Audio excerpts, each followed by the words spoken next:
Hi everyone, welcome back to another video from Wake&Tech. In this video, we are going to be learning how to add background in Zoom Workplace. To add a background in Zoom Workplace meeting, first of all, open up the Zoom app on your device and sign in. After you're inside the home page of Zoom app, tap on the More button at the bottom right-hand corner. From the More menu, click on Meetings under Settings.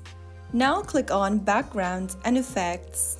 Now go ahead and choose one of the backgrounds from the Backgrounds tab.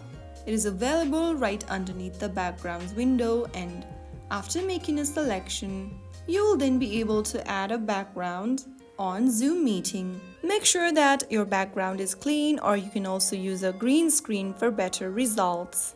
And that is it. That's how you can easily add a custom background in Zoom. Super easy and great for keeping things fun or professional. If you found the video helpful, don't forget to like, share, and subscribe to the channel for more videos like this.